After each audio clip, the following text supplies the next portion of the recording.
trabalho com redução de danos já há 20 anos, lá em BH. Somos os percussores da redução de danos. A gente começa numa época que não tinha lei, não tinha nada, a gente era de uma ONG. E eu trabalhando no hospital de pessoas que tinham HIV e câncer terminal. Foi a primeira vez que eu escutei dentro desse hospital falar de as pessoas poderem dizer da questão da sua droga, sabe? Até então os médicos falavam o seguinte: você vai morrer. Eu era um trabalhador de uma outra questão, a gente trabalhava com arte lá dentro. E a primeira vez que eu escutei um pessoal da medicina falar isso, dizer o seguinte: como é que é esse uso, né? O tanto que você usa, eu achei muito legal. Eu falei, nossa gente, uma nova viés, isso no final dos anos 90, 99, né? Eu achei muito interessante, e aí comecei a fazer essas reuniões dentro desse hospital, sabe, para entender melhor o que era isso. Aí nós denominamos que era ainda não era uma política, mas como é que a gente dizia, Roberto? Ações preventivas para os usuários, né, de drogas. E aí nós começamos a trabalhar em Belo Horizonte. A gente começou com esse público desse hospital, né, que trazia as demandas, porque o grande problema na época era a cocaína injetável. E essas pessoas com HIV, ainda pouco medicamento e com a questão do câncer também, eles voltavam muito ruins e eles não tinham adesão ao tratamento. E a partir de uma conversa de redução de danos, essas pessoas foram melhorando dentro desse hospital. Mas uma melhora assim que não se acontecia há muito tempo, sabe? E aí foram modificando, tanto que foi modificando que foi necessário, inclusive, criar uma ONG para essas pessoas, porque elas começaram a voltar a existir. Porque a questão dela é só hospital, casa. E a partir disso, com a conversa de redução de danos, elas também começaram a pensar mais, sabe, dessa condição de ser humano, que pessoa é essa. E isso foi muito legal, porque a partir disso também chegaram as demandas de aonde que essas pessoas vão, né, aonde que acontece esse fenômeno dentro de Belo Horizonte, né? Porque aí nós descobrimos que não era uma demanda só de um de outro, que já eram grupos que estavam fazendo uso, né, nas cenas públicas de uso e as casas de uso. As casas de uso, por exemplo, é uma coisa que não é dita. O sedutor já trabalha em casa de uso há muitos anos, né? Casas de uso são as casas, porque quando o Lula fala das casas de uso, na época dele, ele traz isso, as casas de uso monitoradas. Né? Quando ele assume o poder, ele começa a falar disso, só que depois ele deu conta mesmo, então ele fala disso. O que é isso? Isso já existia. São as pessoas que fazem uso dentro dessas suas casas. E aí, por exemplo, Belo Horizonte tem uma particularidade que foi: as pessoas melhoraram de vida, compraram apartamentos no mesmo bairro e deixou aquela casa para aquele parente que ela acha que é uma pessoa em abuso. E essa casa ela passa a não ter mais chave e vira uma extensão da rua. Então as pessoas com mais vulnerabilidade da rua, por exemplo, pessoas com tuberculose, que evadem de hospitais, pessoas que têm mandatos, essas pessoas vão para essas casas e fazem uso nessas casas. Essas casas, inclusive, o dono da casa não precisa estar presente na casa. A casa já está, a porta já é aberta, porta aberta, é igual o CAPS. E aí uma discussão que talvez eu vá trazer para cá, porque o tanto que é importante ter mesmo consultório de rua e da rua, eu acho que ele não atrapalha o serviço do outro. Pelo contrário, eu descobri, pelo menos trabalhando nisso, que é tanta pluralidade, tanto vindo dos casos, como da gente como trabalhador, que inclusive talvez tenha que se inventar inclusive outro consultório, porque as casas de uso, por exemplo, não são contempladas, porque as casas de uso dizem o seguinte: ela não é pública, né? Ela tem uma casa, e aí ninguém quer entrar, o centro de saúde nega essa casa. Na realidade, essas pessoas são negadas de vários direitos, não só de centro de saúde. Essa casa, ela para de existir dentro de um território, tá? Para de ser vista pelo serviço, né? E aí quem entra lá são os redutores de danos, que ainda faz esse link e essa conversa com essas pessoas, ditas pessoas inclusive mais problemáticas do que aquelas que estão nas cenas públicas de uso. Tá? Muito mais estigmatizadas. Eu inicio um pouco o meu processo, né, junto com essa caminhada de Flávio, no sentido das pessoas que tinham seus direitos violados nas periferias, né? Que a gente começa com os projetos, a gente trabalha em pares, né? Fomos se organizando nas micro-regiões, né? Onde tinha grande vulnerabilidade a questão das drogas, ao abandono, as faltas de políticas públicas, né?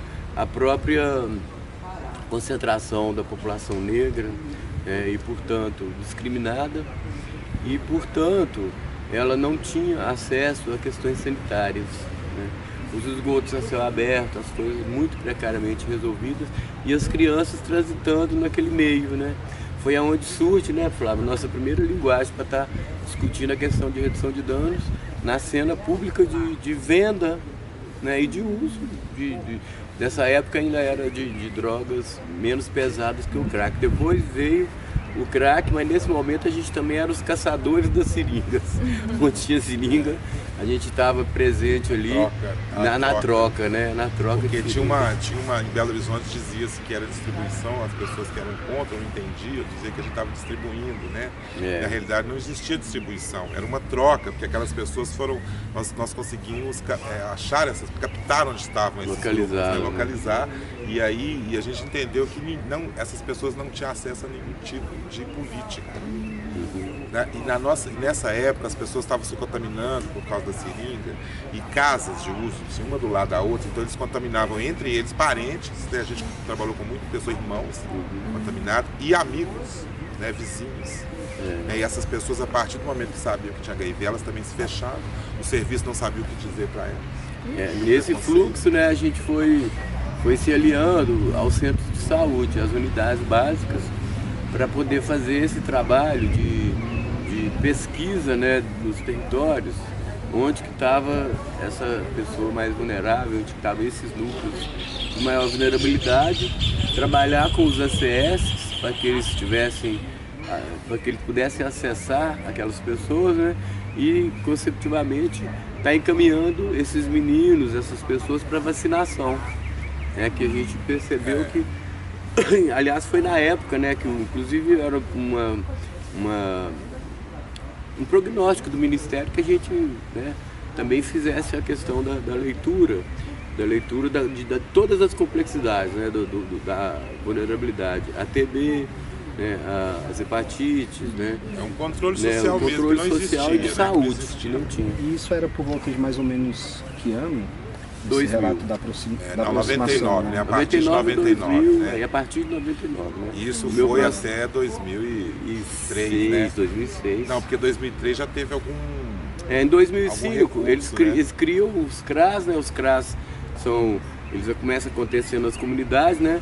Aí facilita um pouco mais, porque a gente começa a falar e expor isso nas feiras, né, nas microfeiras que tinha, né, e nesse contato de acesso com o usuário e ao mesmo tempo a possibilidade de receber esse usuário nesse local e também ir no local dele, na boca, né, onde ele estava concentrado e conhecer melhor o território.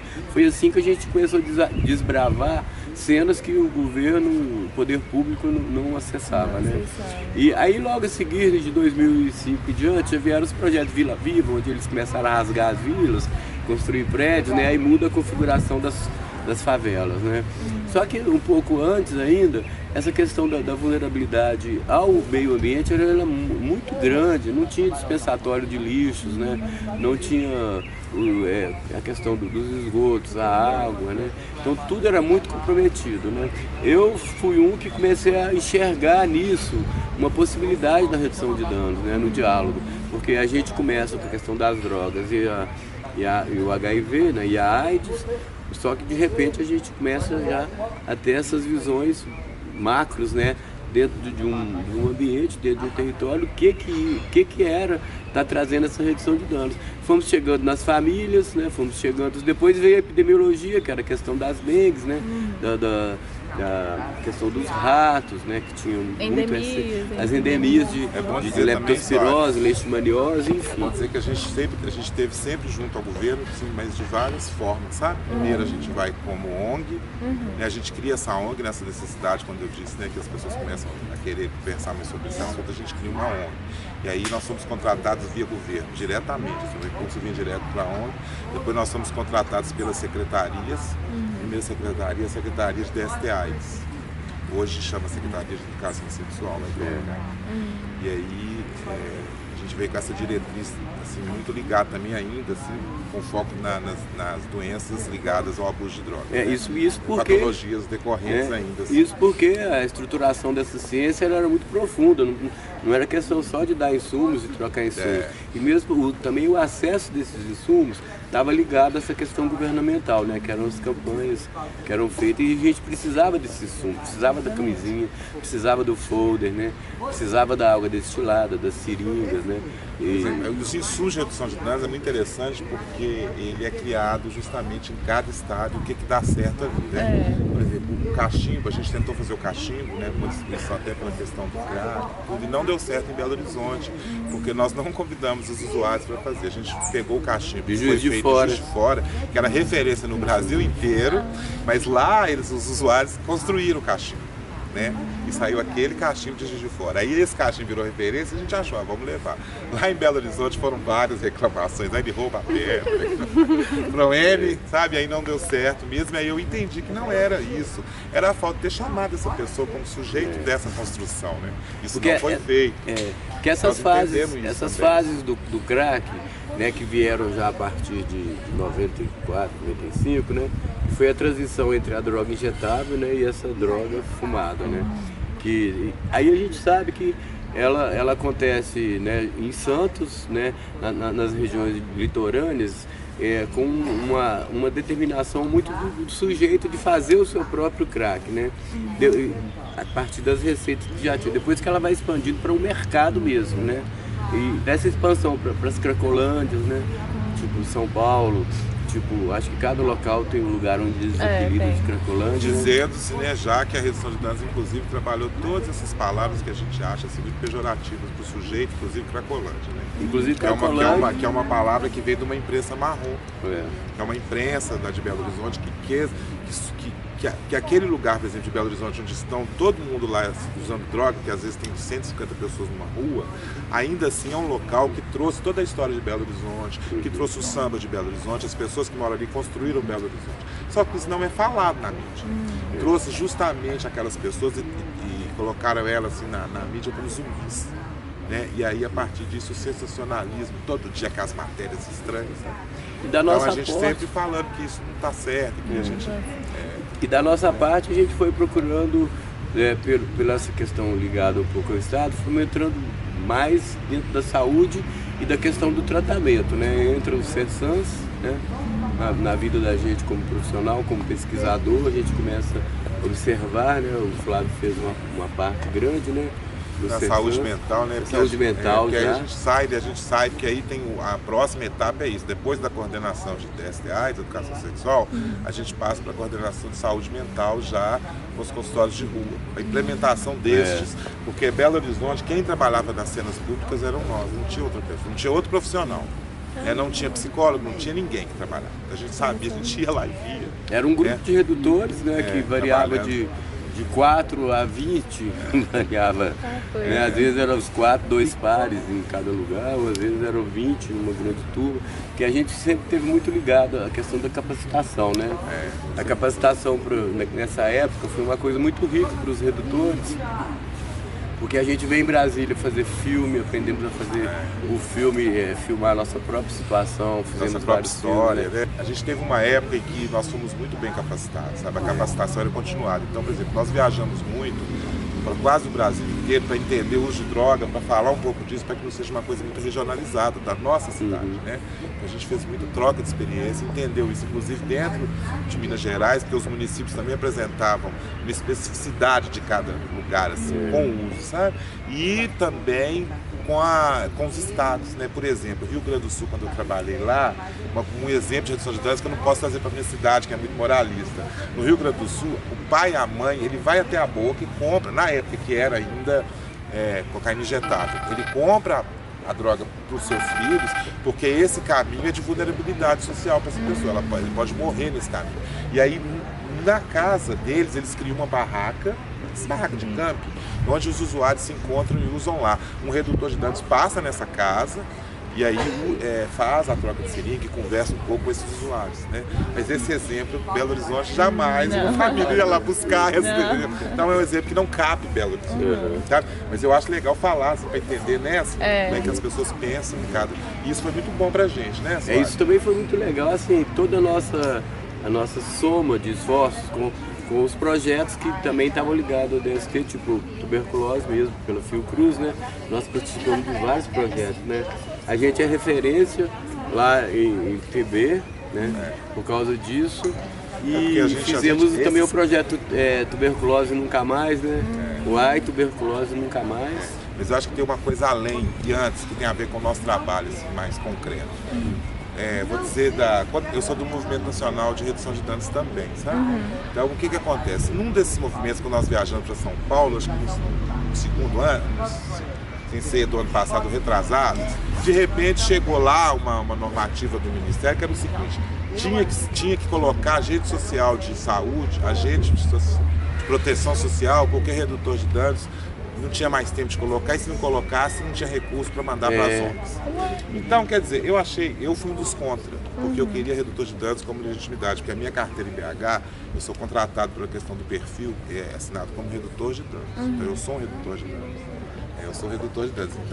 Então a gente engoliu esse negócio de agente, goela abaixo. Então, quer dizer, eu achei que foi, porque as ONGs também não poderiam ficar sem os recursos, mas o Ministério não deu muita atenção a isso. Então, a partir disso, isso também denomina um pouco dentro de uma equipe de consultório de rua e consultório na rua. Porque quando você é redutor de danos no consultório de rua, você tem um protagonismo junto à sua equipe também, sabe? Inclusive, eu sou chamado em Belo Horizonte para fazer a questão da seleção das pessoas do consultório de rua, sabe? Para ver se ele tem um perfil de redutor de danos. Lá em Belo Horizonte, as pessoas também têm que ser redutoras de danos. Não é que tem que ser, né, gente? Porque esse também negócio tem que ser, não, mas a gente também baliza para a questão do viés da redução de danos. Desse trabalho que ele coloca toda a equipe num patamar assim, mais horizontal, né? No sentido das profissões não se chocarem e elas terem uma interlocução. Né? E aí enfermagem também, com a redução de danos, com a arte, com a eu acho que isso perderia, sabe, no consultório de rua, no consultório na rua. Eu ainda não tenho eu não tive ainda no consultório na rua trabalhando, mas eu acho que isso perderia a partir de um agente social, proteção social, em que ele vai fazer esse papel. Eu nem sei que papel é esse realmente. E aí ele também talvez não saiba. E aí alguém vai determinar da equipe o papel que ele deve fazer, sabe?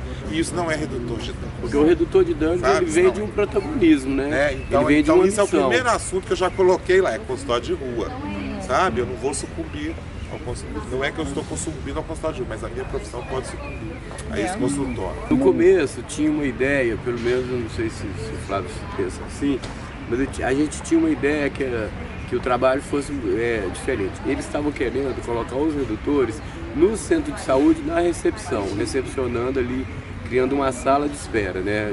Pelo menos no meu bairro era isso que se falava, que a gente talvez fosse para o centro de saúde ser esse ponto na chegada das pessoas, né?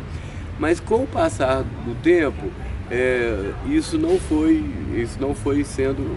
acontecendo. Aí vem direto os consultórios, né? Que os consultórios, pela nossa proximidade, a gente tinha um manejo com a equipe de saúde, com os ACS, que era muito difícil. A gente já tinha ensinado para ele, né? Fizemos muitas capacitações, né, desse povo lá nas comissões locais. Eu mesmo participei das comissões locais de saúde e dava para trabalhar ali a comunidade junto com aquele posto de saúde, para evitar os conflitos, porque era uma época de muito conflito, inclusive, né? A gente também entra como mediador de conflito nessa situação da violência né, territorial.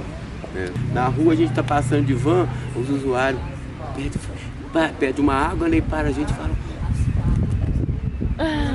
Eles falam assim com a gente, comunicação é assim. A gente tem essa parte que eu acho interessante, que é esse protagonismo do redutor de danos, que é primeiro do campo, porque uma vez ele veio falar comigo assim que essa questão do campo, ela iria acabar, que a gente ia perder essa referência. Eu falei assim, jamais perderemos. Aí deu um exemplo de uma vila que a gente fez campo lá muitos anos atrás, em que ele garimpou os artistas, a gente começou a fazer uma questão sanitarista nessa vila. Eu falei, se a gente voltar lá daqui a 20 anos depois, você vai ver, eles vão falar, eles vão vir, é o mesmo olhar, sabe? Eu acho que isso que é importante. E também as crianças, né, que nós pegamos dentro de várias Agora tem uma vilas, questão, né? sim, da unidade de saúde, que é o seguinte, quando, lá em BH, por exemplo, quando se cria o consultório de rua, também cria-se uma regionalização para tratar esses usuários, porque lá tinha uma referência de um hospital para a população em situação de rua. Quando essa população vai para a unidade, aí muda a questão, porque o povo, não é o equipamento, mas algumas pessoas ali com seus juízos de valor, começa a julgar. Por exemplo, a gente já ouviu, você ouviu assim uma vez, alguém falou, mas é porque ela veio aqui suja. Você podia conversar com ela para tomar um banho. Eu falei com ela assim, mas ela trabalhando dentro da unidade. Eu falei com ela, mas como é que você acha que ela deve tomar um banho? Ela mora na rua, me explica uma forma que aí eu passo para ela, para tomar um banho. Eu joguei para ela, porque ela não está querendo isso. Porque as pessoas estavam reclamando na hora que essa pessoa saía do consultório, o consultório tinha um cheiro ruim e tal. Quer dizer, a própria unidade tinha que resolver isso, né? Então essas questões vieram muito, sabe, pra gente. E aí eles também julgaram isso como se a gente fosse esse advogado desse usuário. A gente advogando a favor desse usuário, e a gente estava mesmo, mas advogando uma política invisível que não aparecia, né? E aí foi aparecendo esses casos e a unidade veio um pouco contra a gente. Foi muito difícil, inclusive os CAPs. Sabe, porque veio uma discussão assim, mas da questão, cerçando normal ou é cerçando de droga? Aí você levava para um e falava, esse cara aqui não é AD, esse cara é normal. Ah, não, esse aqui, então ficava isso julgando para o outro, e a gente no meio, aquela confusão. Então isso teve muita humanização, sabe, capacitação para entender. Porque aí, quando a redução de danos ela já tinha passado para a saúde mental, a gente tinha que fazer o quê? Nós não podíamos esquecer o passado, que era a ligação dela né, no trâmite do HIV, dessa coisa que vinha anterior, né, de outro órgão da saúde, de outro suporte, né, digamos assim. Então a gente teve que, olha só, ampliou muito, né? Então a gente tinha que olhar para o HIV, olhar para a saúde mental, tinha que trabalhar a questão do transtorno, a vulnerabilidade social da pessoa, a questão racial, o recorte de diversidade, né? Nossa, era bem amplo. Não era amplo, isso deu uma... A gente descobriu isso tudo na cena, na né? cena, a gente não estudou isso, a gente viu quando foi entrando lá. Não, nós estudamos a partir do que a cena trazia, né? A gente foi capacitado. A cena trazia, a gente tinha que ter essa a gente foi capacitado para entender isso, né? Para entender e para, né, o novo olhar, lançar esse olhar sobre isso, mas a gente não sabia que vinha toda essa demanda. Tão de coisa, toda essa demanda, muita demanda. Mas, né, a grande importância do consultório de rua na saúde mental é que o redutor, ele faz uma discussão agora, hoje em dia, por exemplo, em Belo Horizonte, acho que se expandir para todo o Brasil, sabe? Ele é chamado das discussões de caso em que só ele tem uma visão diferenciada do território. Então a territorialidade, ela influencia na vida desse sujeito e os outros profissionais não conseguem chegar nesse caso. Sabe? A questão chega clínica, mas não chega no território, porque muitas vezes essas pessoas elas não têm referência nesse território. Não tem como você ditar assim, uma questão muito da psicanálise, da mãe dessa pessoa, do pai, sabe? As histórias são muito pequenas, né? Muito curtas. Tem território que o silêncio ele é o protagonista da história, a pessoa não pode nem falar. Então é bom você dizer desse território, e o redutor de danos sabe dizer muito bem desse território. Às vezes a pessoa surta na rua, ela está na rua, e a gente começa também a colocar essa pessoa junto na agenda, já nós vamos visitar fulano, vamos tentar, né, conversar e tal. E é disponibilizado para vocês os veículos, tudo certinho? Nós temos uma van, a gente tem uma van. Tem acesso aos insumos cotidianos, que é a água para saciar a sede, os insumos de redução de danos, né? Insumos de camisinha. A gente, vamos falar quantas pessoas são dentro do consultório de Belo Horizonte, que eu vou saber, porque o consultório na rua ele tem ele tem os tipos, né? Lá a gente trabalha com um redutor de danos, 2 assistentes sociais, uma enfermeira, um psicólogo, e logo depois agora entrou o arte educador, que a gente sentiu que tinha necessidade de uma leveza também nos casos e que a gente levasse arte para a rua, sabe? E que essa arte também fosse também junto com a equipe, que ela não fosse só para a rua do usuário, mas que fosse uma arte também para nós. E aí, como eu disse, eu sou cantor, sabe? Não sou profissional, mas eu amo cantar. Né? Na minha equipe tem uma menina que pinta. Ela mora na rua, debaixo do viaduto, a casa dela é uma gracinha, sabe? E ela pinta, então ela é autodidata. Então o arte educador começou a produzir do que ela faz, as referências desses quadros, que ela também não sabe. Ela descobre a referência, começa a pintar melhor junto com o arte educador, e agora, no final do mês, nós vamos fazer a exposição dela dentro de uma galeria de arte. Dentro de uma galeria de arte. Então esse é um tipo dessa promoção do artista a partir do que ele traz mesmo, sabe?